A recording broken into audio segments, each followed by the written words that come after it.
Hat, sunglasses, Pepsi, notes, sources, thick skin, check. You already know. Let's go.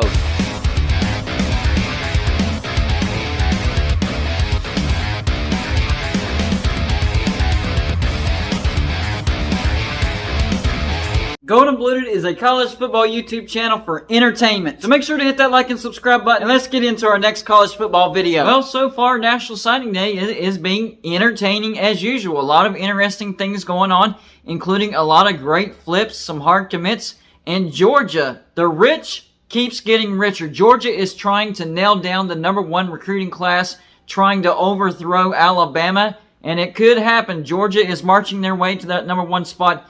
Still plenty of recruiting signings to go, so we'll see how that turns out. But the team that's making the biggest noise, the football program that's making the biggest noise today, is actually Oregon. Now, we heard a few days ago that 5-star quarterback Dante Moore actually chose UCLA over Oregon. So that was a hit on Oregon. But today, Oregon was able to flip multiple recruits over to their side, including 5-star safety Peyton Brown from Notre Dame. That is a big-time flip. That is a big-time recruit. And on top of that, they were able to flip 4-star quarterback Austin Novosad from Baylor. So flipping Novosad from Baylor to Oregon, that was actually kind of a ripple effect from that 5-star quarterback Dante Moore choosing UCLA over Oregon. What about Chip Kelly over there at UCLA? I have been telling y'all, I have been warning y'all that Chip Kelly is building something over there at UCLA. This year, I predicted UCLA to do even better this year. And a lot of people are like, no, they don't have anything over there. What are you talking about? I'm telling you, Chip Kelly is recruiting at an elite level at UCLA. Watch out for the Bruins to make some noise in the Big Ten if they can retain Chip Kelly. He's doing some great stuff over there. They were able to flip that 5-star quarterback. And Oregon is able to get some pretty good quarterbacks. So to beat Oregon for a 5-star quarterback, yeah, that's really saying something. But Baylor ended up paying the price, because then Oregon decided to flip the 4-star quarterback Austin Novosad. So Baylor might actually be mad at UCLA, which caused Oregon to go after their quarterback. Anyways, a lot of great drama going on today. 5-star offensive tackle Caden Proctor, he actually chose Alabama over Iowa. A lot of people are like, well, that's not a big deal. Alabama gets great offensive linemen all the time. Yeah, but this one particularly is a big deal because he has a lot of great ties to Iowa. A lot of people thought that Proctor was going to choose Iowa. So yeah, this was a significant flip for Alabama.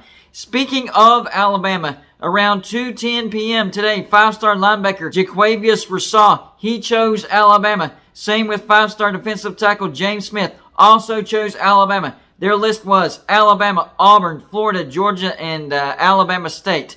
But Alabama once again beats Georgia head-to-head in recruiting. Not just gets one of these guys, but gets both of these guys. So that's a big win for Alabama. Nick Saban showing that he's still got it when it comes to recruiting. Then around 3:15, Miami grabs a major recruit. 5-star cornerback Domarce Brown chooses Miami Hurricanes over Alabama, Clemson, and in-state rival Florida State. This is a big-time pickup for Miami. This is a pickup on the defensive side of the ball, and Mario Cristobal is actually more of an offensive type of guy. So this is a big win for Miami. And I'm telling you, our guy, Jamil Adai, the defensive backs coach, he had something to do with this. Y'all got Domarce Brown because of Jamil Adai. I'm telling you right now, that guy is a great recruiter, and this is a big win for Miami. An announcement expected at 3:45 for defensive end Damus Wilson. And the announcement will probably happen while I'm editing this video, so I'll put in who he chooses in the graphics while I'm talking right now as I'm talking, because the choices are Alabama, Georgia, Miami Hurricanes, and Washington. So there you go. That's who he chooses. I don't know at this point in time because I'm making this video before 3:45, but I will have known by the time I put this video out. At 4:15, same situation. Cornerback Tyaire Hill. He'll be choosing between Auburn, Florida, Florida State, Illinois, Michigan, and Washington. I was actually incorrect about that list. Tyaire Hill's list was Florida, Illinois, Purdue, Kentucky, and Missouri, but at the last second, Michigan comes in and steals Tyaire Hill. That's right, Tyaire Hill has committed to the Wolverines. Congratulations, Michigan. That was unexpected. I just watched the announcement just now. I was not expecting that. Auburn doing very well already under Hugh Freeze. Hugh Freeze recruiting at a high level. He already has 4 ESPN top 300 commits over there at Auburn already. He'll probably get more. So Auburn is already looking like they're on the right track. This was a great hire by Auburn. I didn't think he was going to go to Auburn. I didn't think he was interested in Auburn. He had a list of criteria. Auburn didn't really check those boxes. But hey, Auburn draws him in, and immediately he's starting to pay off. Auburn could have a really, really good recruiting class this year and expect Auburn to take a major step forward next year. I'm thinking like an 8-4, possibly a 9-3 season. Matt Rule over there at Nebraska, he's doing some good things. He already has 2 ESPN top 300 recruits already. So in Nebraska, I think they're in the right hands. I think this was the perfect hire for Nebraska. Even if a bigger brand does come along and offers him more money and he jumps Nebraska, I do think Matt Rule will leave Nebraska in a good situation if he does leave, because Matt Rule is good at getting a program better immediately. So I expect Nebraska to be bowl eligible in 2023 and then build upon that. I'm telling you, they could be elite in just a few short years over there at Nebraska. What about Lincoln Riley at USC? Just doing what he does. He grabs the number 1 5-star quarterback, Malachi Nelson. Now, really the only Heisman winner that he actually recruited was Caleb Williams, who followed him from Oklahoma. The other 3 Heisman winners and Heisman runner-up, he didn't recruit. They were more transfers. But I'm telling you, expect this to happen. This is going to be a trend. Los Angeles will be a destination for the best quarterbacks in the nation as long as Lincoln Riley stays at USC. And once again, he grabs the number 1 quarterback, Malachi Wilson. Big win for USC, but very much expected. And it should be very much expected in the future as well. The woes for Florida continues. An embarrassing flip for Florida. UCF was able to flip ESPN top 300 commit Isaiah Nixon from Florida to UCF, so it's not even a Power 5 program. Well, I guess UCF will be a Power 5 program, but I'm talking about it's not a Florida State, it's not a Miami, it's not a Auburn, it's not a Alabama, it's not a Clemson, it's a UCF.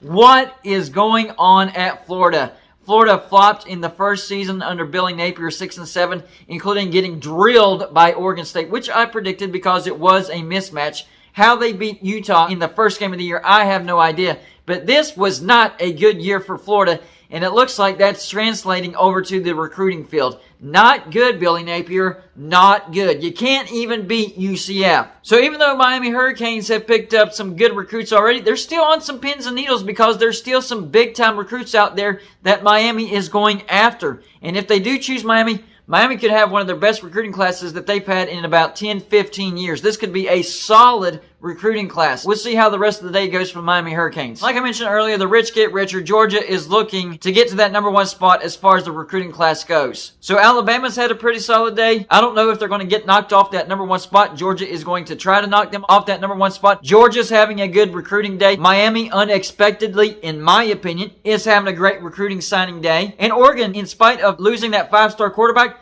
they're also having a great signing day as well. So there's lots more to come. I'll try to keep you updated. Like I said, in the graphics, I'll try to update Damon Wilson and show you where he chooses. And Tyaire Hill, I'll let you know what he chooses as well. So y'all let me know in the comments section, what has surprised you the most? The fact that UCF was able to flip a Florida commit? How well Oregon is doing as far as how they're flipping recruits? Or what about Alabama? Not just nailing down one of those prospects, but nailing down 2 of those prospects. And then there's Georgia headed for that number 1 recruiting class. Y'all let me know what you've enjoyed so far today and what surprised you the most so far today on the recruiting signing day for 2022. That's all I got for you for this show. Like and subscribe if you haven't already, and I'll see you on my next show.